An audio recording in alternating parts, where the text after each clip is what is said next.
Hey, what's up guys? Jake from Home Loans here.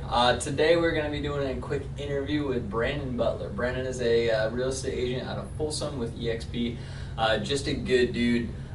He agreed to come in here and talk a little bit about what life looks like right now as a real estate agent, both a buyer's agent and a seller's agent. So stick around, check out what he has to say.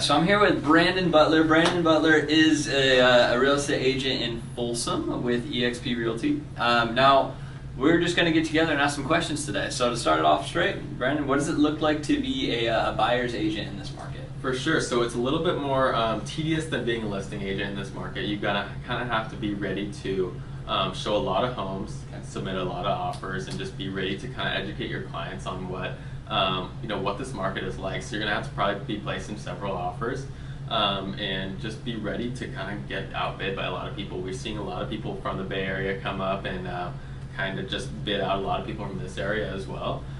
So again, just be ready to kind of place more offers and things like that. So being a buyer's agent, you have to be ready to kind of shape your client and tell them this is what we need, where we need to be. We may need to be over asking price on, most likely most of the houses out here, and just being able to kind of run with the punches because it's not like a usual market, as you could say.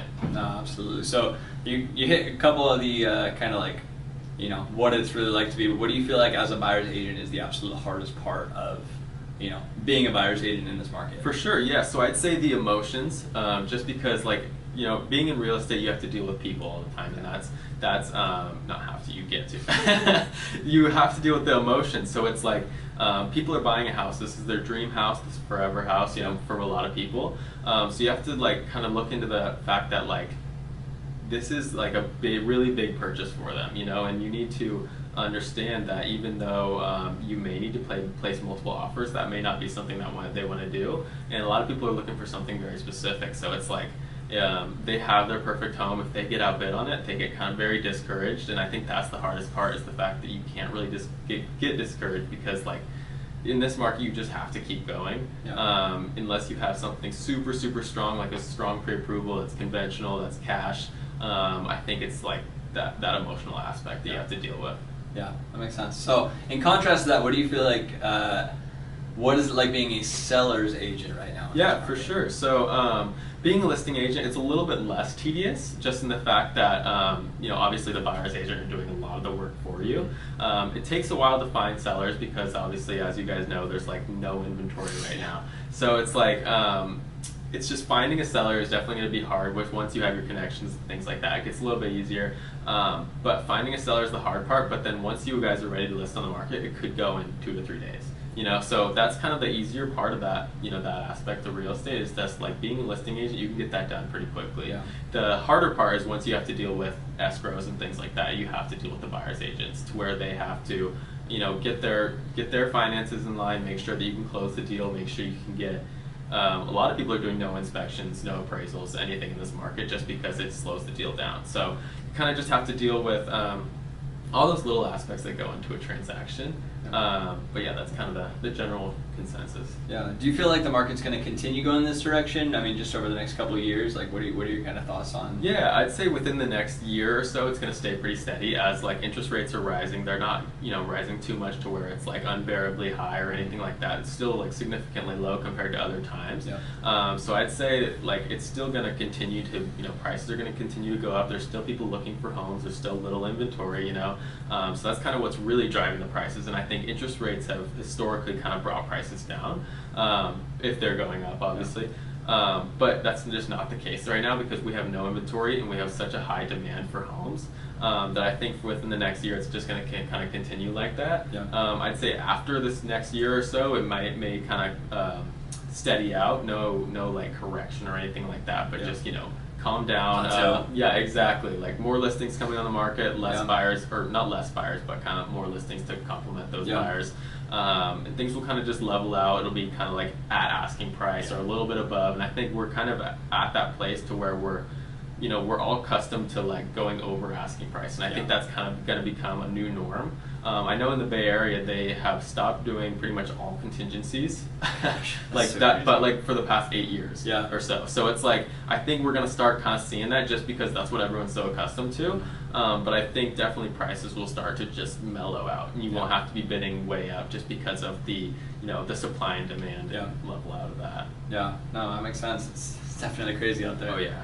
But so I guess final thing that I'd ask is for anybody looking to buy a home in 2022, what is your advice as a realtor to kind of get started, to get them ready to? For sure, yeah. So I'd say just definitely get your finances in order. I think that's the biggest thing is, I'm sure you see, is debt to income is a huge thing for people. So if you have too much debt and don't make enough money to kind of complement that, it can really affect you. So like, let's say you're making, I don't know the numbers exactly, but like, let's say you're making a good amount, but have a ton of like car debt or something like that. It's going to really affect what you can afford. And especially in this market, you want to be able to afford as much as possible and put down as much as possible as well.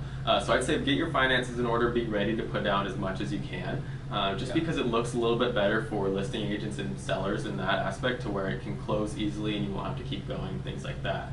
The second thing I'd say is just be ready and be prepared to submit multiple offers, just because in this market there's at least 2 buyers per house, at least, and on average probably like 7 or 8, for the good houses out there. So it's like you have to be prepared to just really look for, know what you're looking for and submit multiple offers, and just be ready for that emotional aspect. Like I was saying, that like you can't always win the first one. Maybe it's second or third either, and it's the tough truth of this market, is where you just kind of have to roll with the punches and kind of just go with it. Oh yeah, what they're saying, I think I was reading a stat that your emotional attachment to a home buyer's houses right now is up to like almost 70%, like as opposed to just being like, oh, it's a home we live in. It's like people are literally emotionally attached through COVID, like, to their home. Right. Like, well, and it's just because, for people that are buying, it's like, it's emotional because it's the first one you got accepted, and then for the people that own it, they know it's such a hot commodity too, which I think is like, driving that even more, to where they're like, we could sell this for way over what we bought it for right now, which makes them love it even more. Of course, like, money drives a lot of happiness for a lot of people. So I'd say that's one main thing, that like what you were saying, and just the aspect of like, people love their homes because it was a hard thing to get into. So I think in this market, people are super, super grateful for realtors that can really help them get in and do what they're doing, and great lenders as well. Yeah, no, absolutely. All right, one we didn't rehearse this, we didn't check on this one, but last question: what do you feel makes you different as a realtor, and why? Why do you enjoy what you're doing, and why do you want to work with people? For sure. So one of the main things I've been trying to do as a realtor is be that kind of modern realtor, to where I can kind of like, I'm going to be on my, like, top respectfulness, top everything, as like a lot of people should be, and I think are in this market. But I'm going to be more of that modern realtor, to where I can, text you, I can be, super friendly, and I won't have to be super business oriented. But I obviously will be when the time comes. And then I think, like we're doing right now, is just kind of being out there with video and reaching as many people as possible. So let's say you're listing your house, I'll go through and do a full, complete video for your house, make it as nice as possible, try and reach it as many people as possible, to where we can get as many offers as possible as well. So I think the cool thing for me is just being able to kind of make this more of like a social media game, to where we can kind of like, we can reach as many people as possible for my buyers, my sellers, and just make sure we can do anything we really can to get them into the home that they're looking for.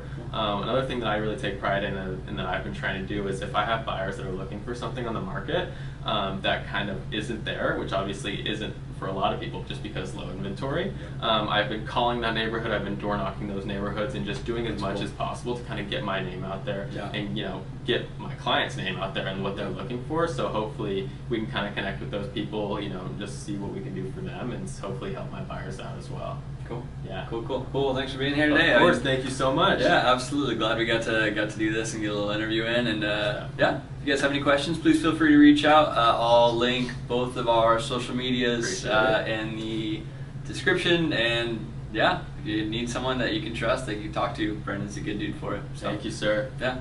Awesome.